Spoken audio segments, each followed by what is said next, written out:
Bill Searcy, welcome to the podcast. Thank you, Paul. Glad to be here, sir.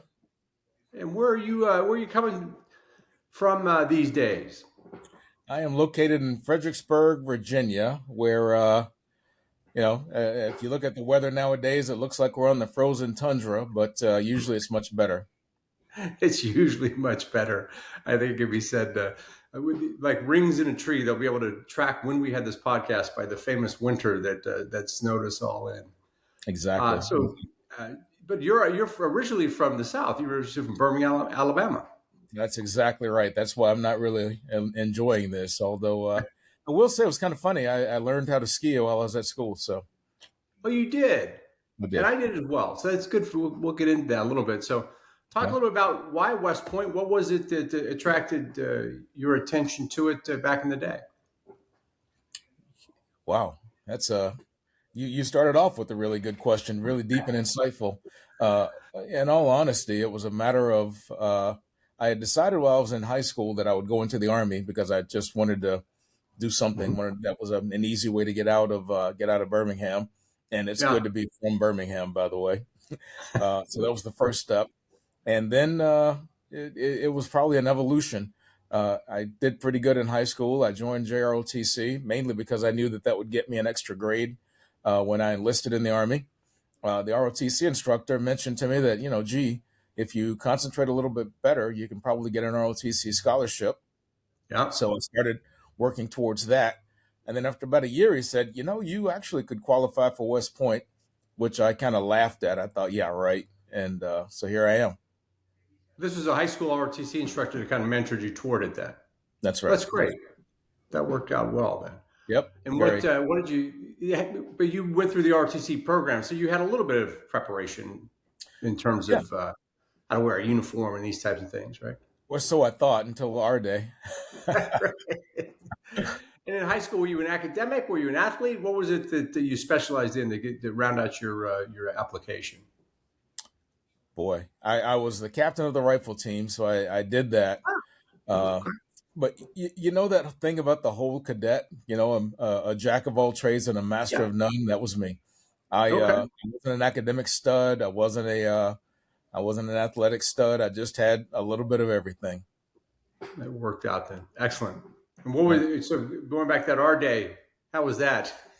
what, what was Uh, the big surprise when you arrived? the big surprise for me was that I couldn't do anything right. And I thought I was the only one that was having that problem. I couldn't do anything right, man. And I thought, man, it's going to be a long 4 years, or it's going to be a short day, one of the two. So, Right. I think that was a common experience. yep, Now you ended up in D3 as a plebe, yeah, D3 as a plebe, Delta Heat. Delta Heat. And Like you, did they live up to the name? oh yeah.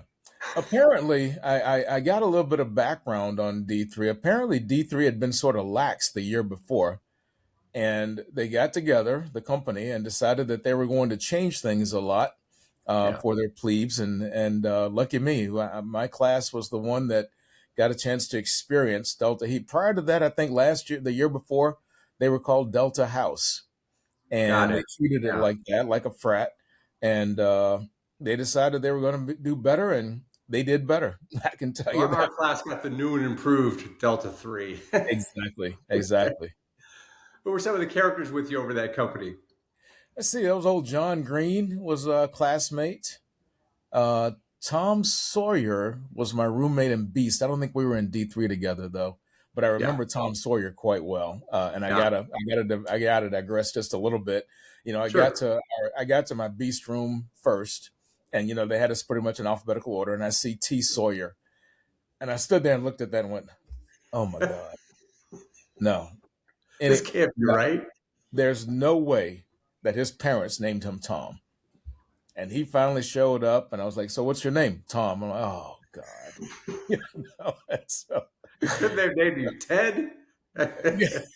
anything but Tom. I mean, Tiberius would have been better than Tom. Tiberius would have been better. Anyway, That's so there was that. But yeah, we had a bunch of characters over there. Mayor was in our company, so yeah, we had a cast of characters over in D3.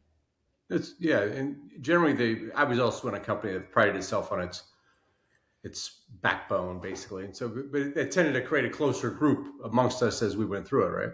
Absolutely. Well, actually, John Green and I actually went to H4 together as well. So, and we were both from Alabama, so it worked out pretty well. Amazing, yeah. That's well, good for you. So now H4 was a very different type of environment over there in the lost 50s as a yearling. Yeah, we were in the lost 50s, and I tell you what H4 was famous for me anyway. We were the company that we were just in front of I-4, obviously. We were the company that, when we had the full brigade reviews, Yeah, A1 could do their march off, go back and change, and then come back and heckle us afterwards while we were still marching. that's right. That's what I remember. That's right. Absolutely. But you guys had a bit of spirit over there. Now, you guys are kind of famous for the hijinks with the I-4 banner. Talk about that a little bit. Were you all in on that, or was that just a smaller group of ne'er-do-wells running around and pranking I-4? It was a group of ne'er-do-wells, but I was part of some of those. Ron Anglin was famous for Yeah, that. Jim Yentz, some of those yeah. guys, Scott Pierce, a lot of guys that did a lot of crazy things, stealing the I-beam. Now I wasn't part of that. Now I was not a swimmer, and anything that had to do with water, I wanted nothing to do with it. Right, And right. apparently they stole the I-beam and put it into the Olympic pool over there. And yeah, that was not going to be me, not at all. Now, did they ever get back at you guys? Because certainly the H4 crew loves to talk about all the hijinks they did relative to stealing stuff from I-4. But was that a two-way street? I'm going to, I believe on the advice of counsel, I'm going to deny any knowledge of anything that they may have done to get back at us. Okay. I don't think I ever experienced anything where they actually got back at us. I think we were absolutely perfect in doing things to them and not Well, it getting sounds like I'm going to have an I-4 member come on and give the other side of that story. So exactly. those hijinks, those kind of things certainly made the days go by a little bit more quickly as we were working through all of the uh, intensity of the place. What was your course of study? Political science. Okay. I believe it or not, at the time, I thought I wanted to be an attorney, Oh, and looking back on it, I'm going, "What the heck was I thinking?" That's the last thing I want to be. But when you're young, you don't think about it. So, yeah, right. poli sci was my concentration. So the idea there was that was going to lead to law studies later. So, and how did you find that? Did you have any mentors in that, or what was the experience there? Yeah, I had a great time with poli sci. I think what really, aside from the idea that I was going to be an attorney one day, I think what really drove me to it, it was when you look at math, there's always a right answer and a wrong answer. There's always, 2 + 2 is going to be 4, no matter what happens. And you can't Right. massage it and make it 4. You can't massage it and change it and make it 5 or anything. It's going to be 4. So math, science, engineering, those things all had right answers. Poli sci was different. You could take anything and argue it and change it around, excuse me, and make it different. Yeah. I found that to be very intriguing because no matter how you look at a subject, and I do that now, in fact, no matter how you look at a subject, there's always, 4 or 5 different facets that you can look at it from and come up with different answers. So I found that interesting. Yeah. And was there an idea of going to law from there? Or was it a possibility? Or was there something you kind of held? I didn't go down that track, so I don't have any experience with it. Was there the possibility you go to law school from the academy? No, no, you'd have to go into the army, The do bigger I thing. think 2 or 3 years or something like that, and then you test for going to the JAG Corps, and they send you to law school and all of that stuff. Uh, Somewhere along the line, when I got to the army, I decided, yeah, I don't really want to be an attorney, and Yeah, yeah. so that went away. But I don't regret the concentration because it did teach me a lot of things about how to look at things and how to reason things out. So I did enjoy that. I don't regret that, but I did decide law school wasn't for me. Yeah, fair enough. Well, having suffered through the math department, I can tell you made a good choice. I wish I'd have joined you over there. So, Well, what? math department. I will tell you, Paul, I was not an academic stud, man, and I walked in the door of my calculus class, and everything after the P introduced herself, I didn't understand anything. And so in STAP, I made my bones. Right. Okay. So you had a chance to do a little extra study in math, I guess. Sure did. That Yeah. might have, See, that might have been mentioned in your howitzer entry. I did have a glance there, and yeah. a certain type Yep. of calculation you did of math with the one successful calculation you had in math. I'll encourage classmates themselves to go look that up. Exactly. Exactly. It's Now I in your will house. say this though, West Point really, they really pushed the math, and now math is one of my favorite subjects. My kids will Yeah. tell you that I'm a stickler for math. I taught uh, I taught high school algebra while I was in Mississippi briefly. So I actually came to enjoy it, but not that first semester. It's a universal comment from people who went to STAP saying they came out of it understanding the topic much better. They obviously wish they hadn't. You all wish that you didn't have the time lost, but they did a good job of kind of catching everyone up there. So, They did. They did. and what was your what was your activities there? Did you were you? It sounds like you were a marching cadet. If you were being heckled by A1, what are some of the other things you did there in terms of your activities? Yeah, I plebe year, I was on the rock squad, you may call it. So that was Yeah. my love of water. I was swimming every day in plebe year. I was on the rifle team plebe year as well. That was great. Hmm. Sunday school teacher for all 4 years, and then finally I was on the ski patrol, which that Yeah, all you said you learned it there, and you even went as far as to get on the ski patrol. What was it? Talk about that progression a little bit? Well, I took skiing as one of my PE classes. When you get to be a cow, I think you can start taking all sorts of things. And I took skiing, and I decided, I had spent 2 years just hating winter and dreading the snow and all of that stuff. I took Yeah. skiing strictly for the purpose of figuring out some useful activity for the snow, and loved it. Absolutely 100% loved it. Took to it, Great. joined the ski patrol. Was fortunate enough to teach my wife how to ski in the Alps while I was stationed in Germany. Taught both of my kids how to ski while we were stationed in Sacramento at Lake Tahoe. So it was Yeah. great. Skiing was really great. I thoroughly enjoyed it.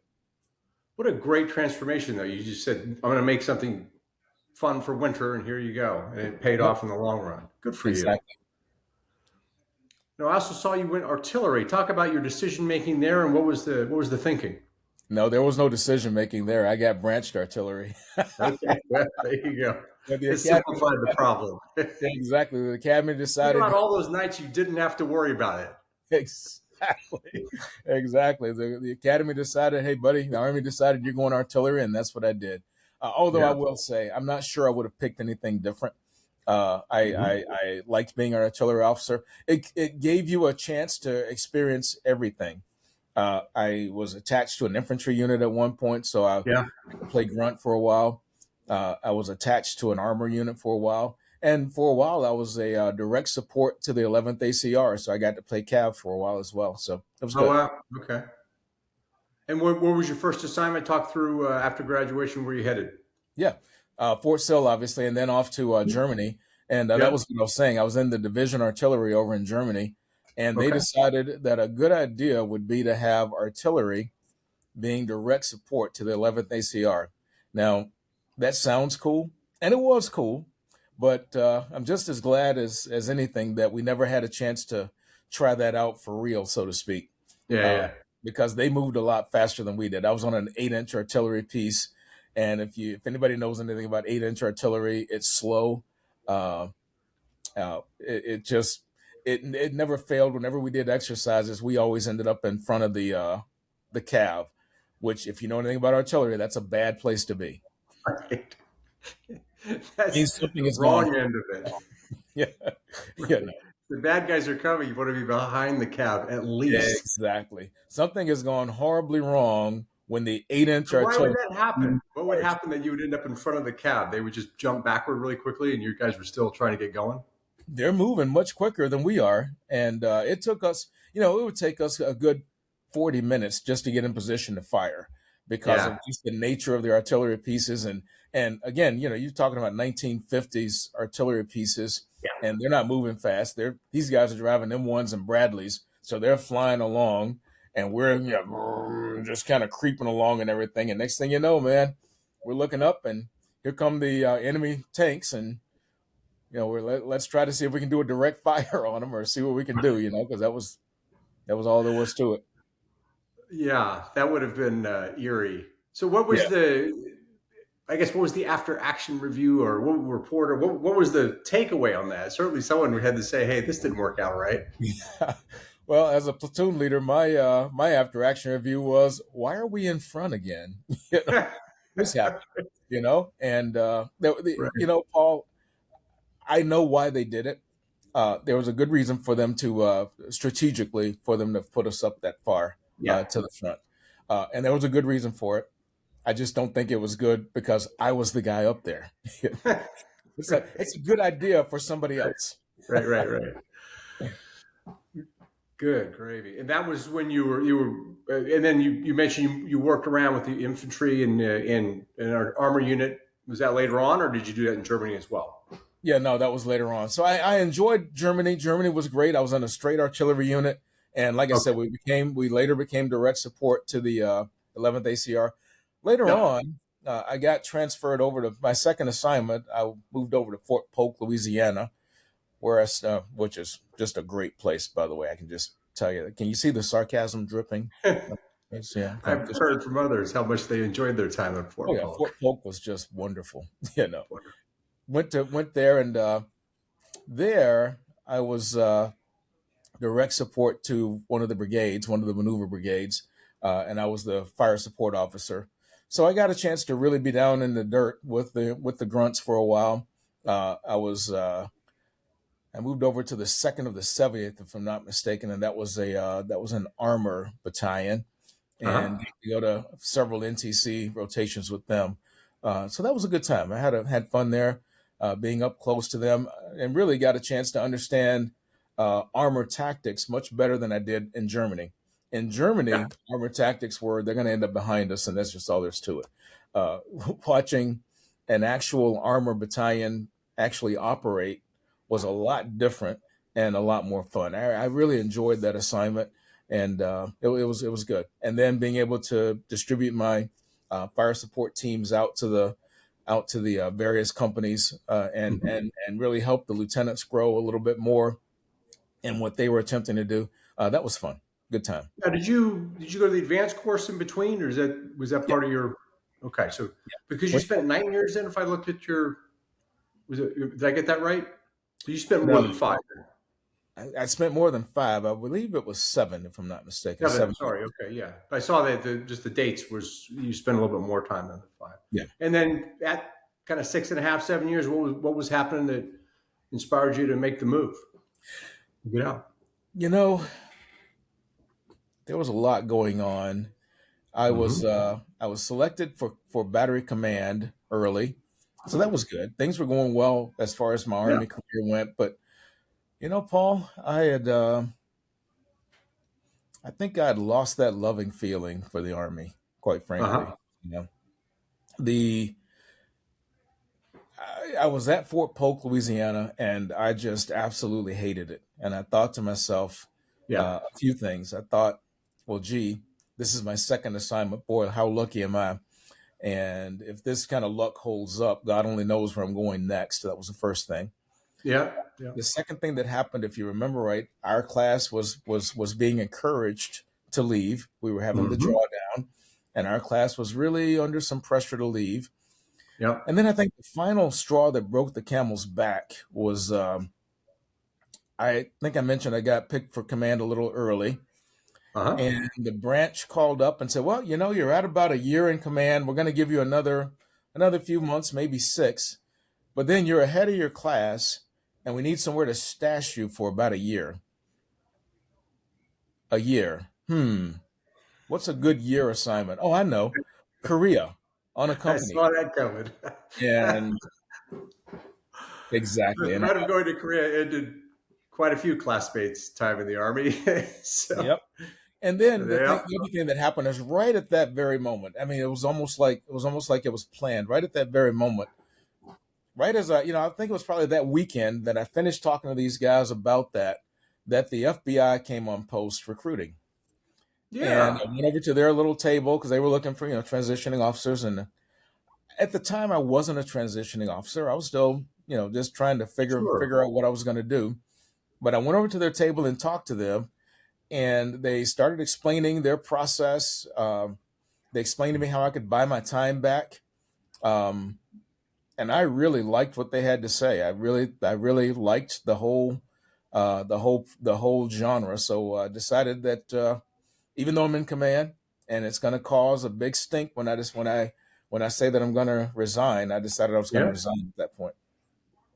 And it led to over 20 years at the FBI. Yeah, it led to 22 years at the FBI. As a matter of fact, 22 2 years. years. Amazing.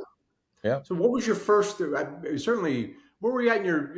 You say you got married and taught your wife how to ski. Where were you at in building a family? Did you have that established yet, or was that a little bit later? Yeah, that happened in Germany. It started in Germany. Okay. I met my wife in Germany. She was from the Philippines, came over to visit her sister who was in the army in Germany. And we met. And in the vernacular of the day, I decided to put a ring on it. you There know? you go. So there was that. We got There you married go. up in Rotocro, Denmark in 1987. Oh wow, great. 1987. Yep. And we had Okay. our first child while I was stationed at Fort Polk. And Okay. second one when I was already out of the army. I was out of the army. I had a little bit of a break between the army and the FBI. When I applied for the FBI, Hmm. everything went well. I took all the tests, the interviews, all those things, and everything went swimmingly. And I was waiting on a class, which is how you get hired. You have to go to a class. You have to Right. go to the academy, and they had a hiring freeze. There was an Ah, issue yeah. going on in the FBI. They had a hiring freeze, but I'd already put in my papers to resign from the service. Now, in theory, I guess I could have pulled those papers back, but by that time, I figured you just flunked the loyalty test, so you've got Yeah. to go. Right. Right. It's hard to. It's And hard to. yeah, exactly. So I went ahead and got out, and I went to work for International Paper Company down in Morton, Mississippi, managing a lumber Uh-huh. mill. And that was no, that was yeah, that really wasn't my It was life. another adventure, a learning experience. Exactly. Funny thing that happened while I was there managing the lumber mill, the hiring freeze was lifted, and the person that I was in contact with from the FBI called up. I'd given him Yeah. my number, called up and said, "Hey, the hiring freeze is lifted. Are you still interested?" Well, by this time, I'm really angry at these people, and I said, "No, I'm not interested," and hung up the phone. And then 2 minutes later, it was like, "Dude, are you out of your freaking mind? Now what Looked are we gonna around do?" the mill and said, So I picked up the phone, dialed them back, and I never will forget her name was Janie. And I said, "Janie, did you just call and ask if I was interested in the FBI and somebody told you I wasn't?" And she said, "Yeah, as a matter." I said, "Man, that kidder." I said, "Listen, pay that "Okay." guy no attention. I am interested."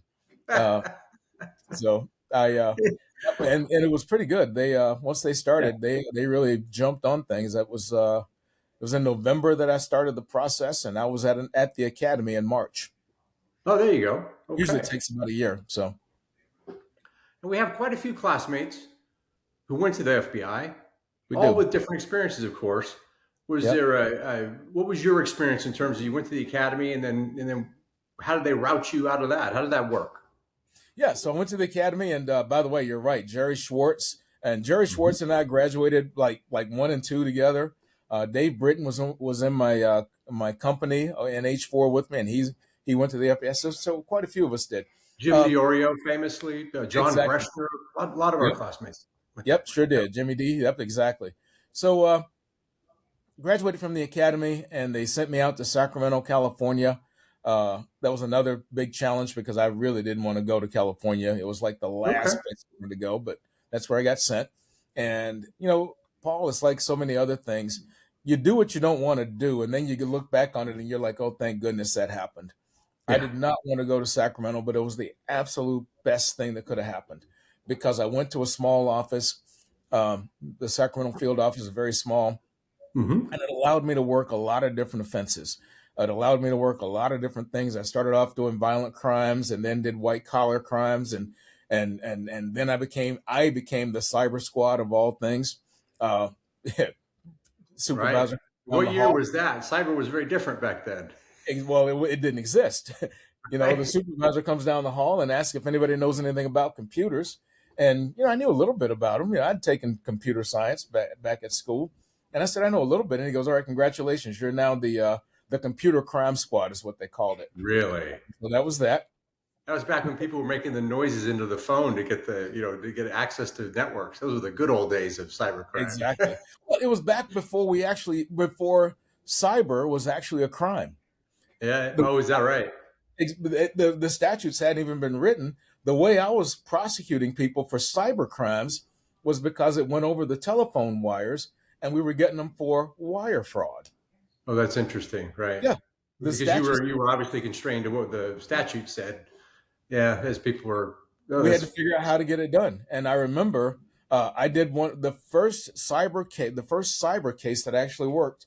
The statute was so new that the U.S. attorney didn't even understand it yet. And I was explaining to him the nuances of the law, and I was kind of chuckling to myself. And by the way, this goes back to that idea of I'm glad I'm not an attorney, because right. I watched what they do and watched what I did, and I really liked what I did a lot better than what they did.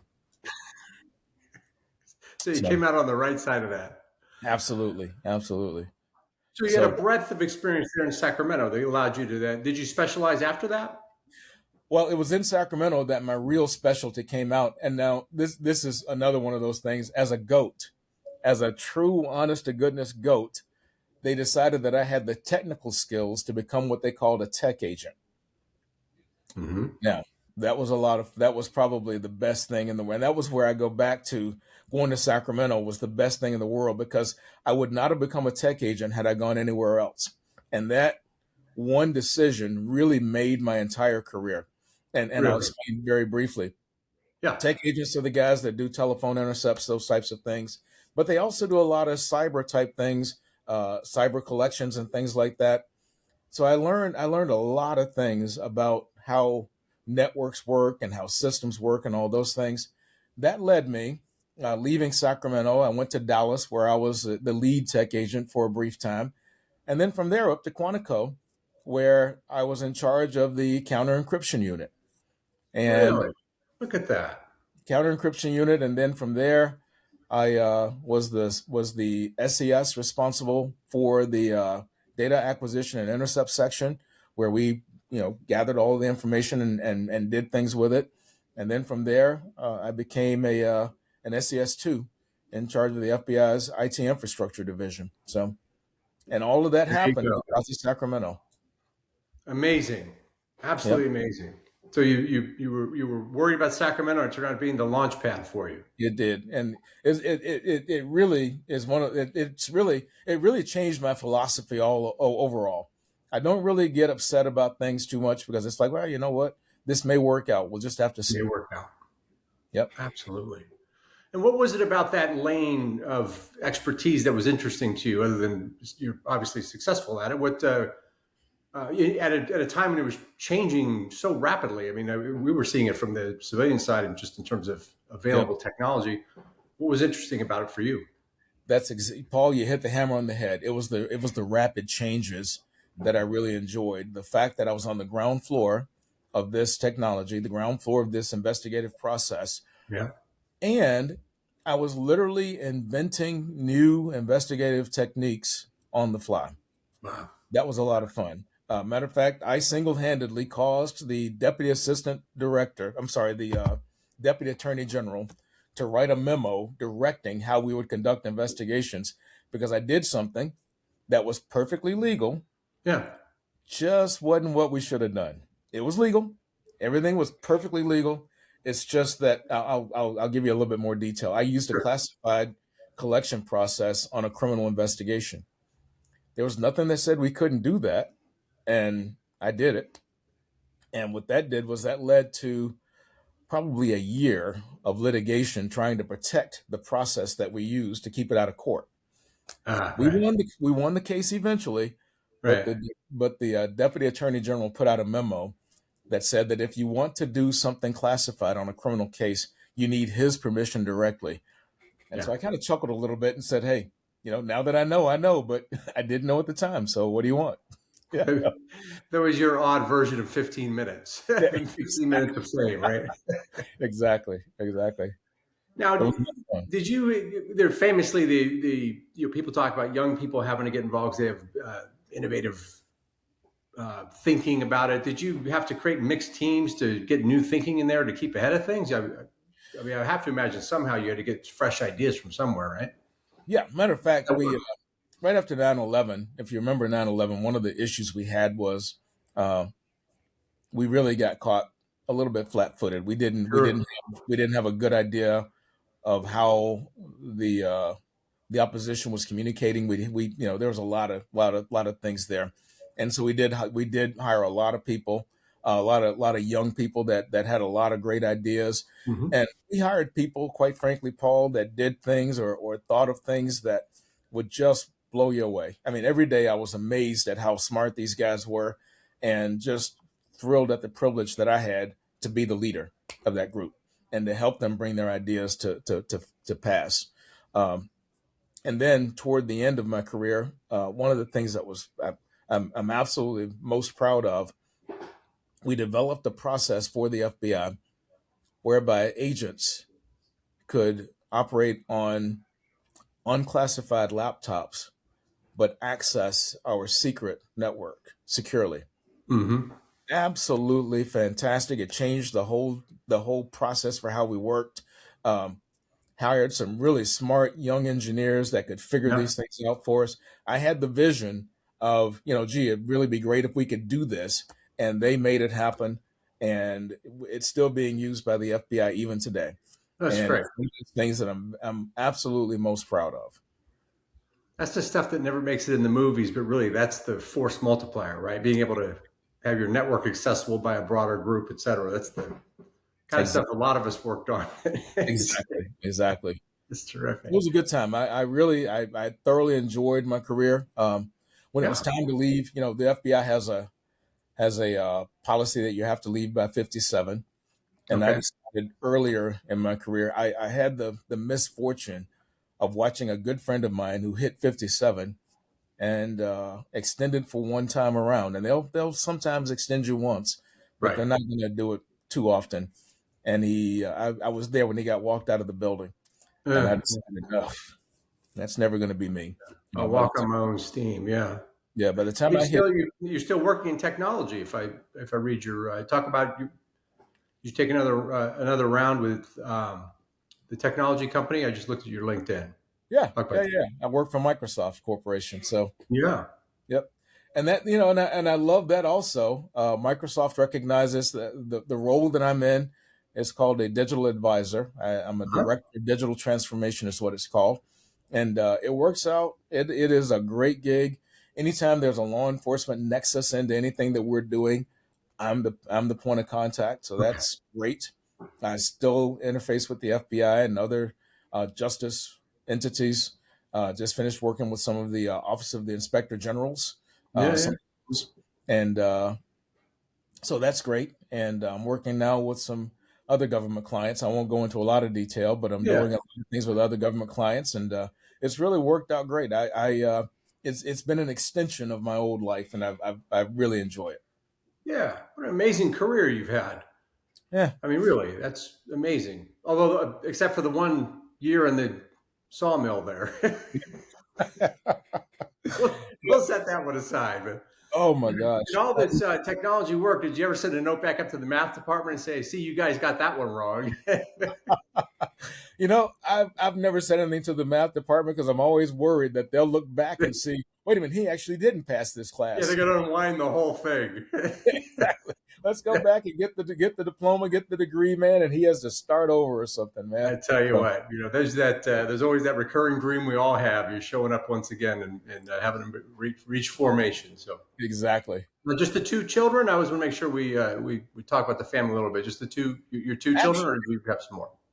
no, there's a lot more. Okay, My talk wife about. had two kids when we got married, so I have Yep. four daughters total, and Okay. we adopted a boy about 20 years ago now. He was 10 months old when we adopted him. We adopted a boy here.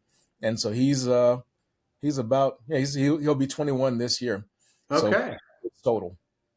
5 total. Good for you. And the age range is the 21-year-old, obviously, all the way up to, All the way they up could to always, all the way up to man, all the way up to I forget.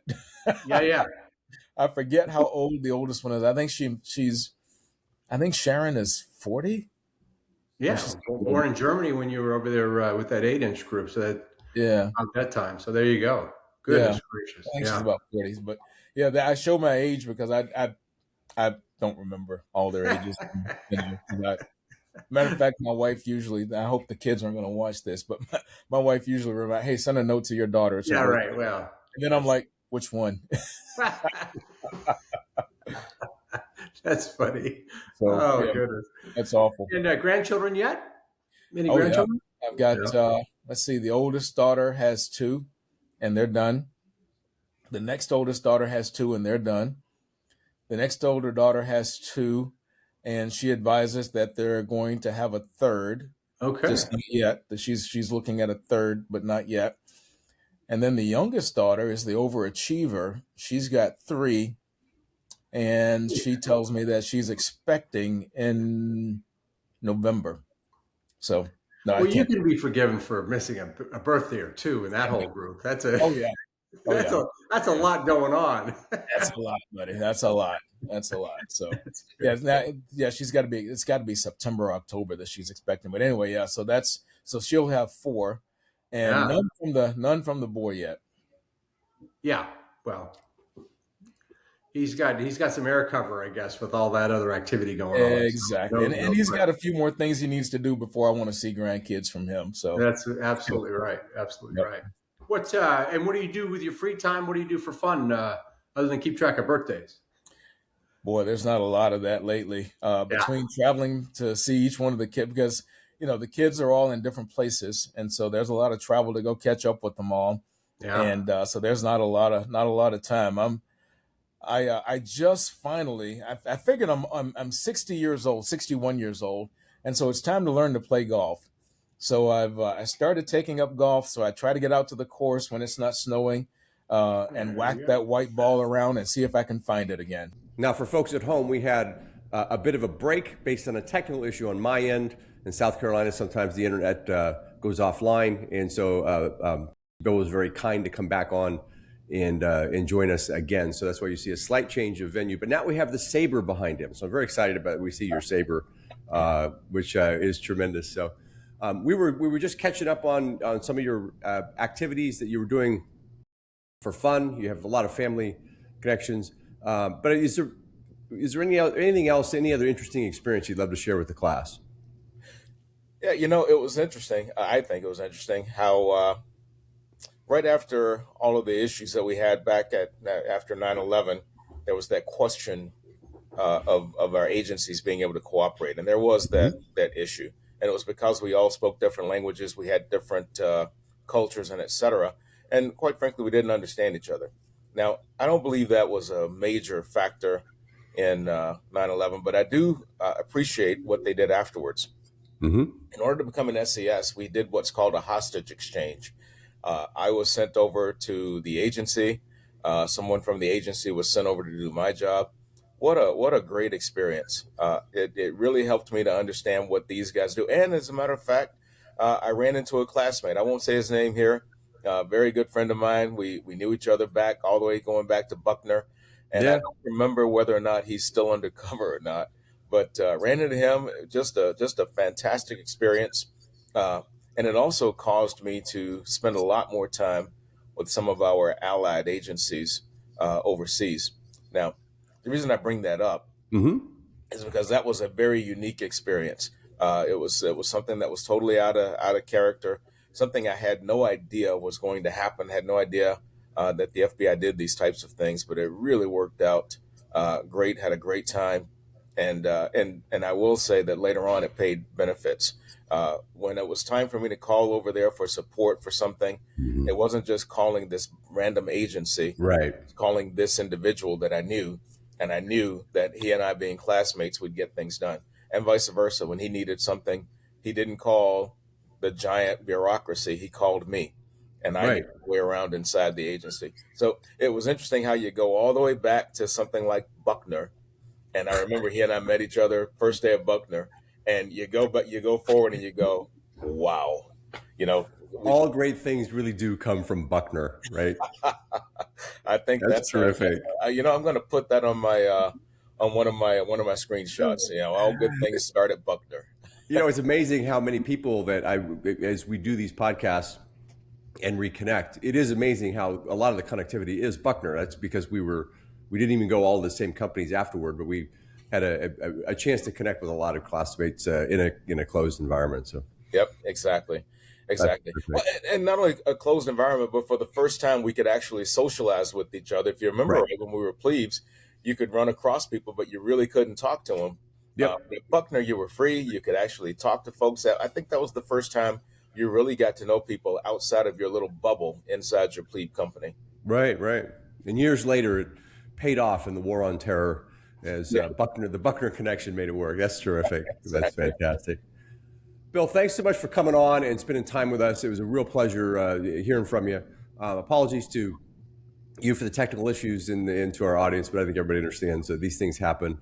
So, Paul, what I was going to do, I almost regret you told him what had happened, because I was going to snap my fingers. My toes are different, and I was going to go, and here we are. And here we are. This is what I learned at the FBI. Exactly. I'm a quick change artist, man. Look at that. That's amazing. This is when I go undercover. Right. Let me show you how I do it. Bang. Exactly. No, go ahead. I really appreciate you doing this. I want folks to know you really did your homework on this interview. You asked questions about things. You had clearly gone back and read my bio. You had done your research, and it wasn't just generic, gee, tell me about yourself questions. It was, what about this? What about that? And it was a very organized, walk you right down the path, sort of walk the dog type interview. I was, as a former interviewer myself, I was very impressed, and I know. Thank you. I appreciate that. I know you put a lot of effort into this, and I really appreciate it. And I appreciate the kind words. It's I think what's amazing that we all have seen from these interviews is the incredible variety of experiences we've had. And I went to your LinkedIn, and it certainly gave us a lot of terrific examples of things. And we still had to come back and revisit one extra one. So yep. It makes it much more interesting. You're an interesting character. You've had quite a run. I really loved hearing your story. Oh, thank you. I appreciate it, Paul. Thank you for asking. Thank you for giving me the opportunity to share it. I appreciate it. My pleasure. All right, brother. We'll talk to you soon. Take care. Thank you for listening to this episode of the Courage Never Quits podcast, where any member of the class of 1986 who is willing to tell their story will be a guest. To get the word out and stay up to date on the latest episodes, hit the like and subscribe button. With over 900 living graduates, we have a lot of stories to tell, and you don't want to miss any of them. We'll see you in the next episode.